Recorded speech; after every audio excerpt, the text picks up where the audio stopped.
I'm the Philosophical Bachelor, and today I want to talk about active power in Asian causation. A philosopher of the Scottish Enlightenment, Thomas Reid is a modern proponent of Asian causation. In his essays on the active power of man, published in 1788, he explains that human beings are the source of our agency, and hence how we have moral liberty.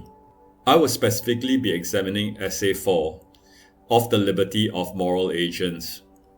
To investigate free will, he has to analyze the concept of will, the powers one needs to possess in order to act according to the will, and thus also human psychology and causation. Reid defines free will as one's power over the determinations of his own will. According to him, we have the power to will our actions or to refrain from such willing so as to refrain from actions. The corollary of this is that if the determination of one's will is caused by an involuntary state of mind or external causes, then one is not free but is subject to necessity. We will then not determine our will, but our will be determined by other causes.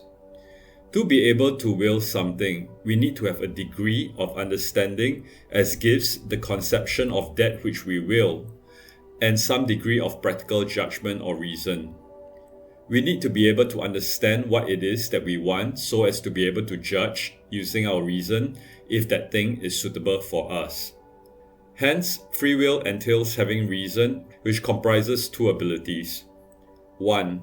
An ability to perceive and apprehend, that is, to understand, and 2. An ability to judge, that is, to be able to take what we understand and put it through a cognitive process of considering its pros and cons in order to make a judgment. To explicate why both these two abilities are necessary in order to have free will, Reid asks us to consider what happens if either is lacking.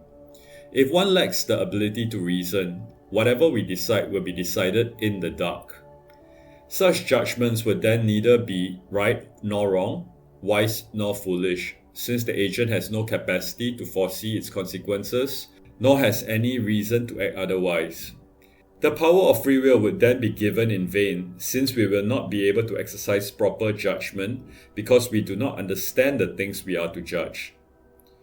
If we lack the power to judge while having the power to understand, that understanding comes to naught, since we will then not be able to use what we understand. To have free will is to have the power of the agent to do well or good, that is, moral liberty.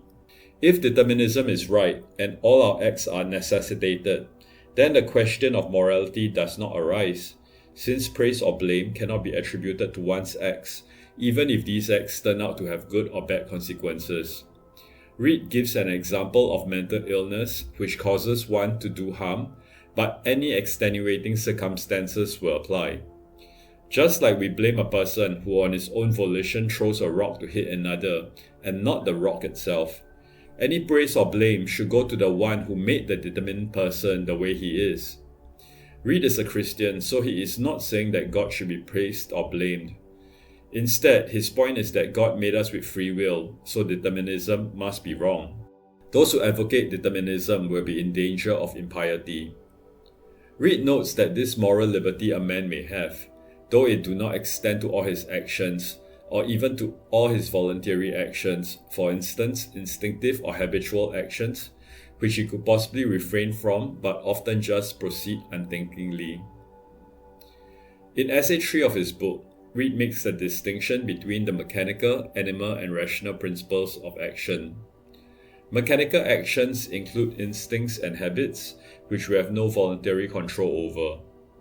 While we have no control over these mechanical actions, the lack of control often serves us well. For instance, when we slip on a wet floor, we instinctively and instantaneously try to right ourselves, or how we flinch if we see something about to strike us. Such reactions cannot wait for our mental processes to figure it all out, since they are too slow and we would have been injured by then. Animal actions include appetites, desires, and passions. When an animal is hungry, it eats.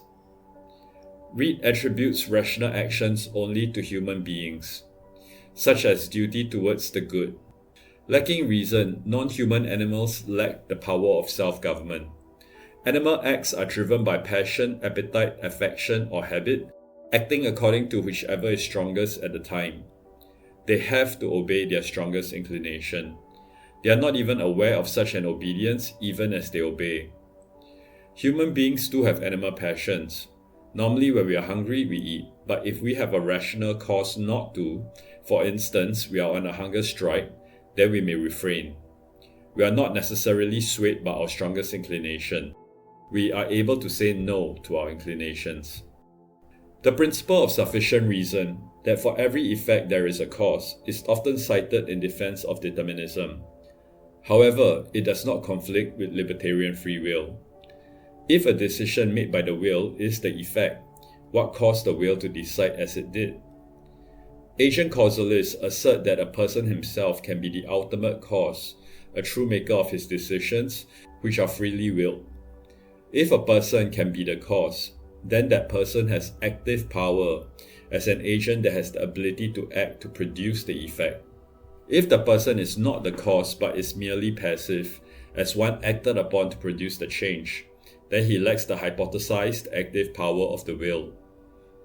According to Reid, active power is a quality in the cause, which enables it to produce the change, and this is called agency, or in Aristotle's terminology of the four types of causes, the efficient cause. The term efficient coming from the root word effect, with the object as the cause of the effect. What is needed in an efficient cause is firstly the possession of active power, and secondly the exertion of that power. If a cause has the power but does not exert that power, no effect is produced.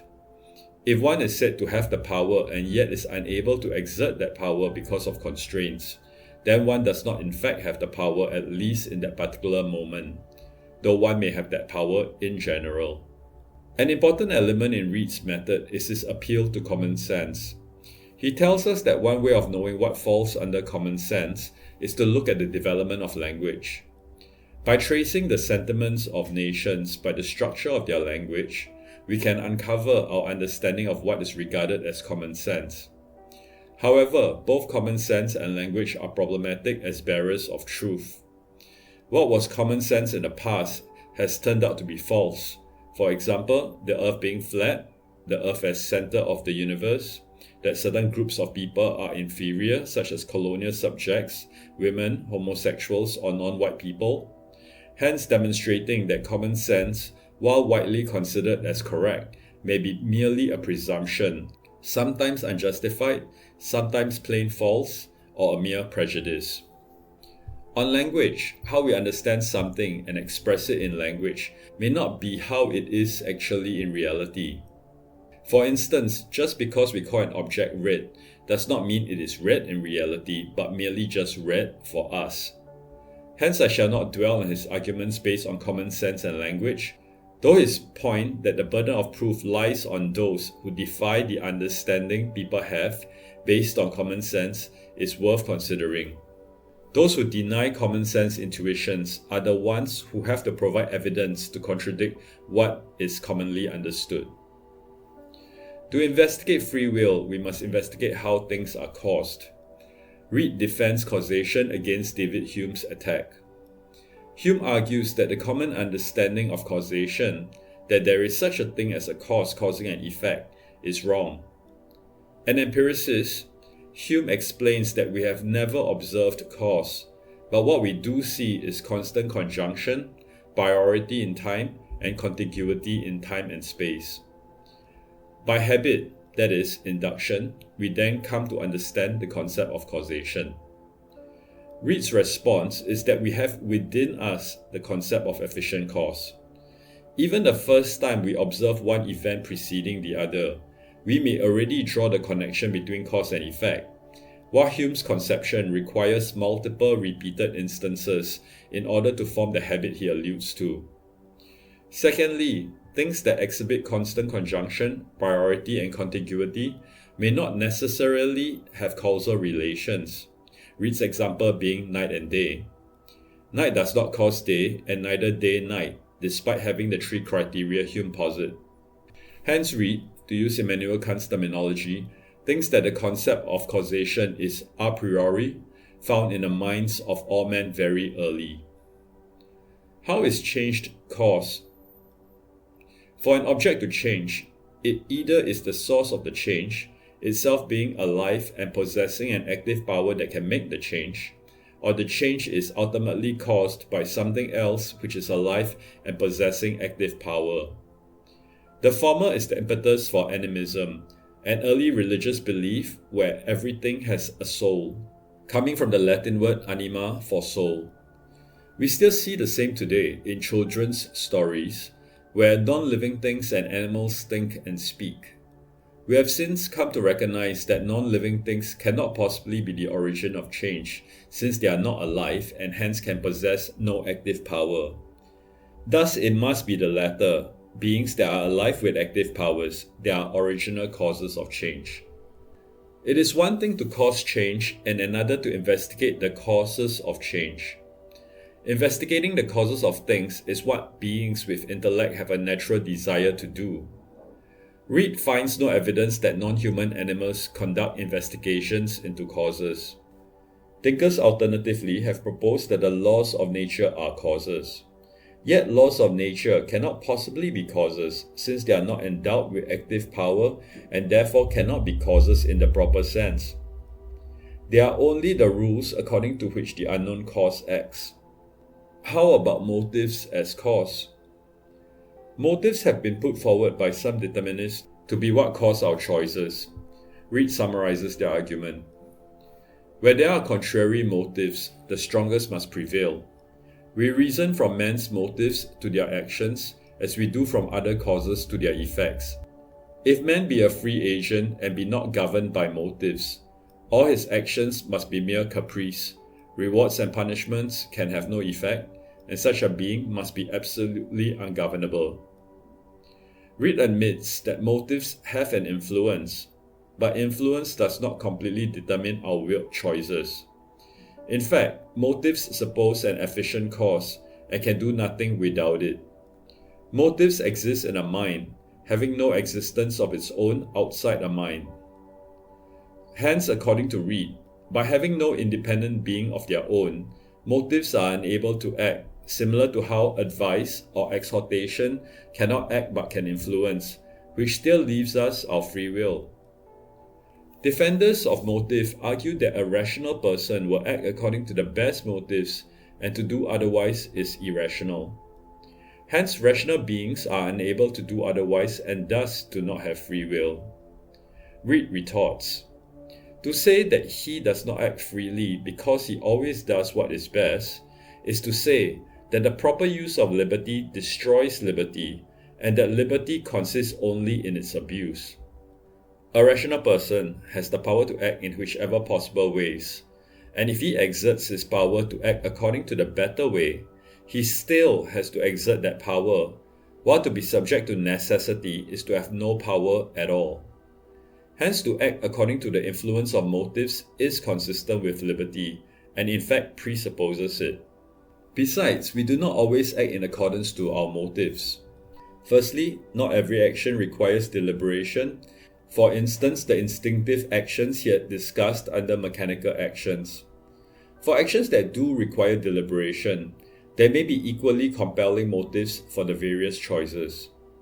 I have dealt with Buridan's donkey at length in a previous essay, but suffice it to say that if determinism is right, when faced with equal choices, we should be paralyzed, but we are not, because we have the larger intention in mind, to feed and not starve to death when faced with two equidistant plates of food. If there are no motives or equally compelling ones, motives cannot be the sole determinant of our actions. Reid observes, is there no such thing as willfulness, caprice or obstinacy among mankind? If there be such things, a single motive or even many motives may be resisted. Moreover, does the strongest motive always prevail? Reid insists that we first have to determine which the strongest motive is. To do so, there must be a test or measure of the strength of motives. It is the burden of those advocating the motive theory to provide this measurement method, but they have not done so according to Reid. Besides, motives may be of different kinds, making comparison between them incommensurable, for instance between money and fame, duty and worldly interests, health and strength, riches and honor. If by strongest motive mean only the motive that prevails, then the advocates for motives are begging the question, assuming what they are instead supposed to prove. Likewise, if their proposal is that the best consequence is what determines the best motive, it already presupposes that motives are the cause, once again using circular reasoning. Besides, Reid distinguishes between animal and rational motives. Animal motives are to do with appetite and passion, and to resist them require a conscious effort. C.A. Campbell will much later make a similar and important argument for Asian causation, drawing from Reid. When there are contrary motives influencing a person, the path of least resistance is to yield to the strongest. Reid believes that in non-human animals, that is always the case, where they yield to the strongest motive. However, in human beings, we may resist, and when that happens, it requires, in Campbell's words, effort of will, which we can internally feel to choose another way. If we are like non-human animals, where the strongest motive always prevails, then we, like them, are necessarily determined and hence blameless. Instead, we have rational motives.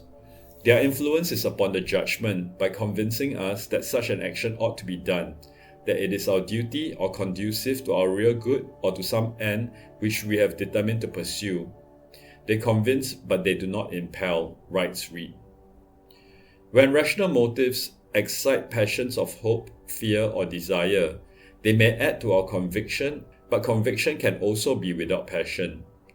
The grand and the important competition of contrary motives is between the animal and the rational, between the flesh and the spirit, upon the event of which the character of man depends, Reid adds. Like contemporary libertarian thinker Robert Cain, Reid thinks that our choices shape our character. Akin to motives, rewards and punishments may be guides for action, but we can observe that despite the rewards and punishments for breaking the laws have been broken. Hence, reward and punishment are not sufficient. Reid distinguishes between mechanical government and moral government. Mechanical government governs those who have no active power, while moral government governs intelligent and active beings. His example of mechanical government is that of a master over his ship or machine.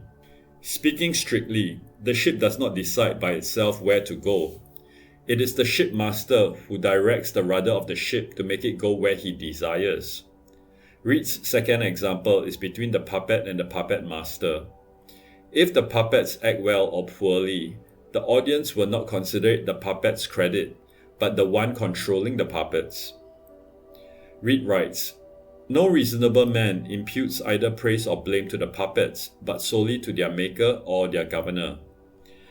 He also considers human control of animals a case of mechanical governance, since it is through our knowledge of their nature which we then use to produce desired actions from them.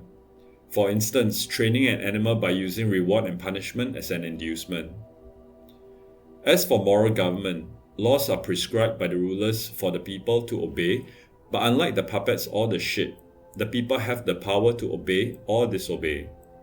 If people did not have such a power, then there will be no sense to making laws, since they cannot help obeying or disobeying. When the laws are equitable and prescribed by just authority, they produce moral obligation. But if the obedience be impossible, if the transgression be necessary, it is self-evident that there can be no moral obligation, writes Reid, considering this the basis of morality. Necessity is what accords with mechanical government. If the people can only act out of necessity, there can be no moral government. To have justice, moral liberty or free will is required. If someone cannot act according to the law because they lack intellectual understanding, such as animals, children, or the insane, or are compelled to break the law through torture or irresistible force, they are not blameworthy. So far, Reid's arguments border on the negative or are rebuttals to the arguments of his opponents, the determinists. Reid makes three positive arguments in support of human free will. 1. The natural conviction or belief that we act freely. 2. Our own accountability for our acts. And 3. Our ability to plan towards an objective. Even those who deny the first argument admits that a natural conviction of free will is felt by us, but counter that it is an illusion. Reid argues that such a conviction is so early, so universal, and so necessary in most of our rational operations that it must be the result of our constitution and the work of Him that made us, that is, God. For it to be an illusion is to suppose that God has given us one faculty on purpose to deceive us, and another by which we may detect the fallacy and find that He imposed upon us. Since God is perfect and will never deceive us, this cannot be the case. This is a similar move René Descartes made in his Meditations, and while it may be convincing to a believer, it leaves the atheist cold, since she does not accept the implicit premise of the existence of God to begin with. Reid, however, does provide supplementary arguments. First, we are aware of our exertions when we make decisions. We feel the effort we have to make towards our intentions. Next, we deliberate over these decisions. To deliberate means that we believe we have the power to choose, since otherwise, deliberation will be superfluous. Likewise, when we make promises, we must have the power to carry them out, since otherwise it will be a lie. This leads us to his second argument. The sense of blame we feel when we choose badly or break our promises, or the good feelings when we act well, will be misplaced if it was never in our power to choose or promise. Reid has provided for cases where we lose control over our will, such as insanity or immaturity. Passions are a powerful force, but when we are able to restrain them, such restraint enlarges by habit his power over them and consequently over himself. This is a source of virtue and magnanimity. Similarly, if we allow our passions to habitually dictate our actions, it is a source of shame. To be able to be held accountable must mean that we have the power over our acts, what Reid calls active power. He observes that there is a perfect correspondence between power on the one hand and moral obligation and accountableness on the other. What we have no power over, we cannot be praised or blamed for it. However, the more power we have, the more responsibility we correspondingly have. He cites the Bible. To whom much is given, of him much will be required. On his third argument, effective planning requires the ability to understand and reason, to have the wisdom to formulate a plan, but also the power to carry it out, since planning will otherwise be futile. Reid asserts that a person with such wisdom and power to act as his wisdom conceives has free will. The wisdom and power is in that person, and hence the cause is himself and not something external. This wisdom goes beyond motives, since motives do not possess understanding such that it could conceive a plan and then execute it. Instead, our reason gives us the power to arrange these motives and apply them towards our objectives. The plan will involve taking into account the means required in its execution towards the end. We then have to enlist these means. These means do not fall into place all by themselves and then conspire to promote an end the way determinism seems to suggest, like so many lucky coincidences. If we have powers of thought and reason, without the power to act upon what we have thought and reasoned, then we might just as well have none of these powers. Likewise, if we have no ability to reason, the power to act would then be used to act in arbitrary ways. Since we seem to have both powers, then that is all that is required to qualify us in having free will. If the actions and speeches of other men give us sufficient evidence that they are reasonable beings, they give us the same evidence and the same degree of evidence that they are free agents, adds Reid. Even for a determinist who views other human beings as mindless machines driven only by necessity, she will have to admit that the maker of such machines have reason and active power, making the maker a free agent. Reid reasons that if God is pleased to communicate to the works of his hands some degree of his wisdom, no reason can be assigned why he may not communicate some degree of his power as the talent which wisdom is to employ. The force of Reid's argument comes from how the first cause cannot be produced necessarily, since there is nothing prior to it to act as cause, it being the first cause, making the first cause a free agent. If the first cause is free and has the wisdom and power to create human beings, why should he then not be able to confer a degree of free will onto them? According to Reid's analysis, determinists have three strategies. 1. Free will is impossible. 2. Free will is harmful. And 3. Free will does not exist. For the first strategy, that free will is impossible, the determinists appeal to the principle of sufficient reason. Buridan's donkey is one plausible counter. Another is that the sufficient reason is the agent. A third is to attack the principle itself, since there is no evidence for the principle. For the second strategy, that free will is harmful, necessity can also be harmful, weakening the force of the argument. For the third, Reid has already devoted much attention to the existence of free will. Here, he specifically tackles divine prescience. Just because an event shall happen in future does not mean that it must only arise out of necessity and cannot arise freely. Just as an event in the past is known, that did not make that event's occurrence necessary, since it could have occurred contingently.